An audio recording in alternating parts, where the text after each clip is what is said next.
Sur le papier, ce match semble déjà réglé. Un favori installé, structuré, habitué aux grandes compétitions.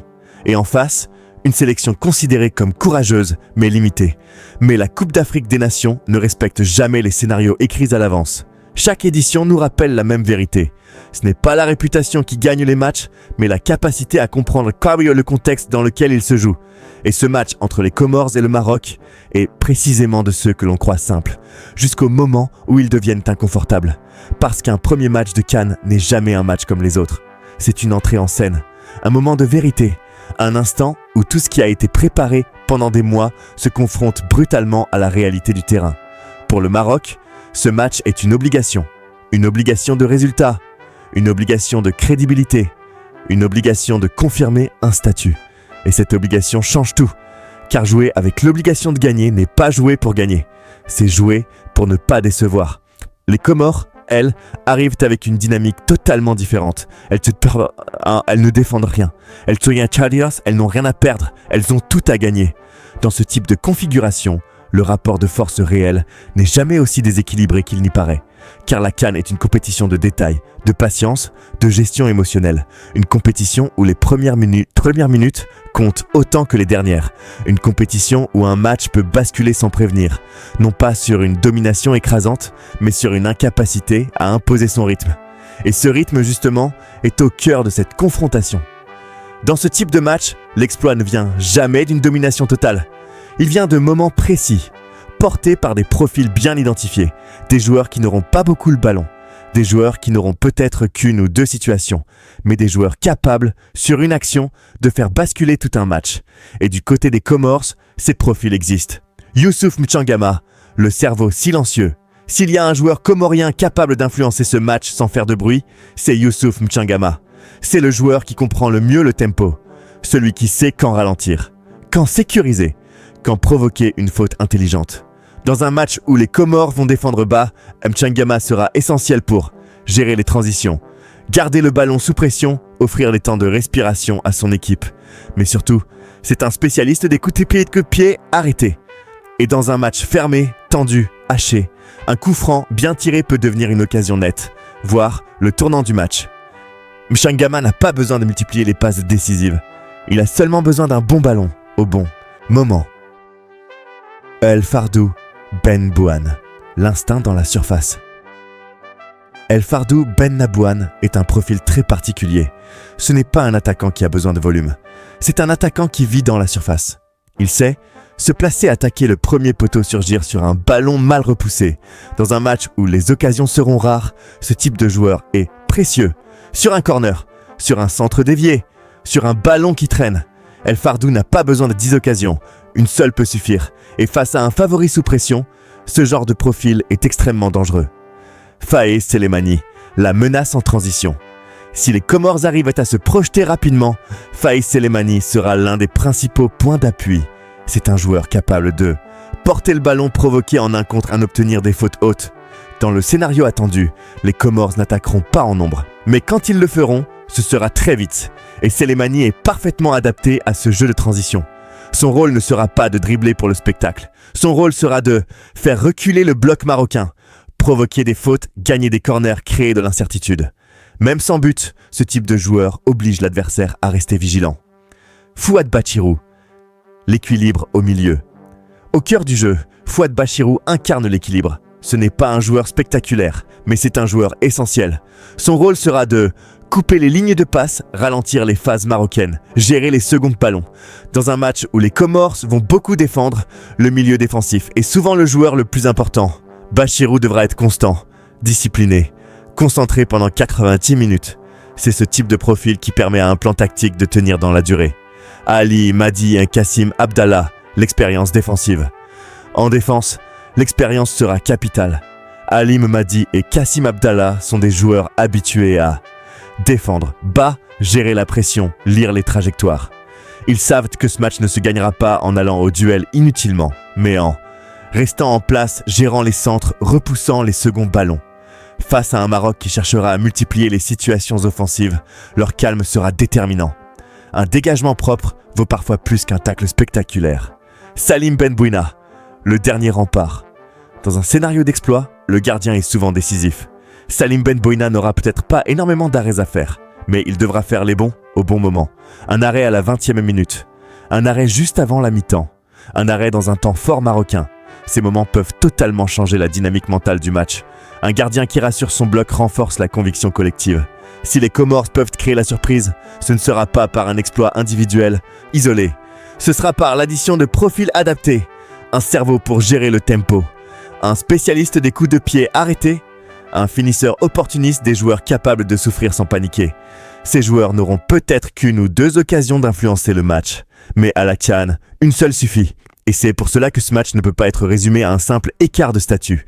Le Maroc voudra installer son jeu, contrôler, monopoliser le ballon, dicter le tempo. Les Comores voudront exactement l'inverse, casser ce rythme, ralentir le jeu, fragmenter le match.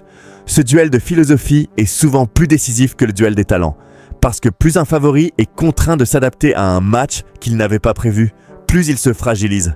Et ce match, précisément, ne ressemblera pas à ce que le Maroc aime jouer. Il sera fermé, physique, haché, parfois frustrant. Un match où chaque minute sans but pèsera un peu plus lourd dans les têtes.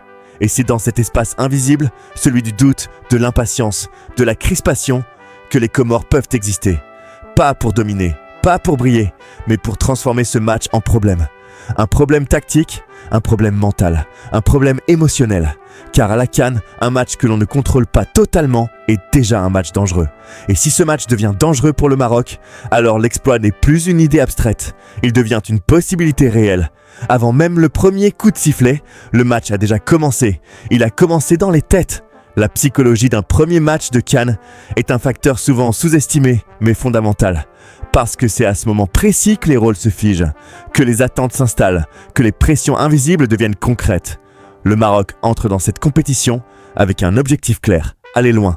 Et quand une équipe a un objectif élevé, chaque match devient un examen. Le premier, encore plus. Il faut bien commencer, il faut éviter le faux pas. Il faut rassurer, il faut envoyer un message. Et cette accumulation d'intentions peut devenir un poids. Car plus une équipe veut bien faire, plus elle peut se rigidifier. Plus elle cherche à contrôler, plus elle peut perdre en spontanéité. Les Comores, de leur côté, abordent ce match avec une approche radicalement différente. Elles savent qu'elles ne seront pas jugées sur le résultat seul, mais sur l'attitude, sur l'engagement, sur la capacité à résister. Et cette liberté mentale est un avantage immense. Parce qu'une équipe libérée joue plus juste. Elle fait moins d'erreurs émotionnelles. Elle accepte de défendre sans paniquer. Elle accepte de subir sans se désunir.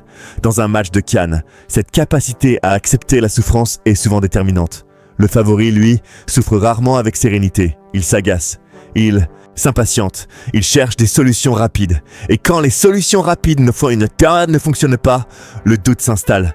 À la 25e minute, si le score est toujours nul, la tension commence à changer de camp. À la mi-temps, les regards se font plus lourds. À l'heure de jeu, le public, même neutre, commence à ressentir l'inconfort du favori. Et ce glissement psychologique est exactement ce que recherche un outsider. Les Comores n'ont pas besoin de marquer tôt, elles ont besoin de durer. Chaque minute passée sans encaisser est une victoire mentale. Chaque duel gagné renforce la conviction collective. Chaque frustration adverse alimente leur énergie. C'est ainsi que se construisent les surprises. Pas dans l'euphorie, mais dans la patience. Et plus le match avance, plus le favori doit composer avec une pression qui ne cesse de grandir. À la CAN, cette pression ne pardonne pas. Si l'exploit est possible, ce n'est pas par hasard, c'est par organisation. Les Comores ne viendront pas improviser, elles viendront avec un plan clair, précis, assumé. Ce plan commence par un choix fondamental, ne pas presser haut, ne pas s'exposer inutilement, ne pas ouvrir des espaces que le Maroc pourrait exploiter. Le bloc sera bas ou médian, mais surtout compact, très compact. L'objectif est simple, fermer l'axe, empêcher le Maroc de jouer entre les lignes, forcer le jeu sur les côtés. C'est un pari assumé. Accepter les centres, accepter la domination territoriale, mais réduire au maximum les occasions franches. À la CAN, cette approche a souvent fait ses preuves, car plus une équipe est contrainte de centrer, plus le danger devient aléatoire. Et plus le favori accumule les situations sans concrétiser, plus la frustration monte. Les Comores chercheront ensuite à exploiter les transitions. Pas des transitions longues et spectaculaires. Des transitions simples, directes, efficaces. Une récupération, une projection. Un ballon joué rapidement vers l'avant. Pas pour dominer, mais pour exister. Ce type de jeu demande une discipline énorme, une concentration constante, une solidarité de tous les instants. Mais il est parfaitement adapté à un premier match de CAN, parce que le favori, lui, doit trouver des solutions face à un bloc qu'il n'arrive pas à déséquilibrer. Et plus il cherche, plus il se découvre. C'est là que le match devient dangereux. Il y a un moment précis où ce type de match bascule. Ce moment n'est pas spectaculaire, il est silencieux. C'est quand le temps commence à peser. À partir de la 60e minute, si le score est toujours serré, le Maroc ne joue plus le même match. Il joue contre l'urgence. Chaque attaque devient plus directe, chaque perte de balle plus coûteuse, chaque décision plus lourde. Et c'est là que les détails prennent une importance démesurée. Un coup franc mal défendu, un corner mal négocié, un second ballon mal dégagé. À la CAN, ces situations sont souvent décisives. Les Comores le savent. Elles savent qu'elles n'auront pas beaucoup d'occasions, mais elles savent aussi qu'une seule peut suffire. Et plus le match avance, plus cette opportunité devient plausible. Parce que la lucidité baisse, parce que l'émotion monte, parce que la pression change de camp. Pour que l'exploit se produise, plusieurs conditions doivent être réunies. Ne pas encaisser tôt, rester discipliné, exploiter un temps faible, être clinique sur une situation clé, gérer émotionnellement la fin de match. Ce scénario n'est pas le plus probable, mais il est totalement crédible. Et c'est précisément ce qui rend ce match fascinant. Car la CAN ne récompense pas toujours le plus fort. Elle récompense celui qui comprend le mieux le contexte. Que le Maroc gagne ou non, ce match dira beaucoup. Sur sa capacité à gérer la pression, sur sa maturité collective, sur son aptitude à s'adapter. Et pour les Comores, ce match est déjà une affirmation, une déclaration, un rappel que dans cette compétition, personne n'est condamné à l'avance. La CAN commence toujours vraiment avec ce genre de match, celui que l'on croit jouer et qui parfois réécrit l'histoire.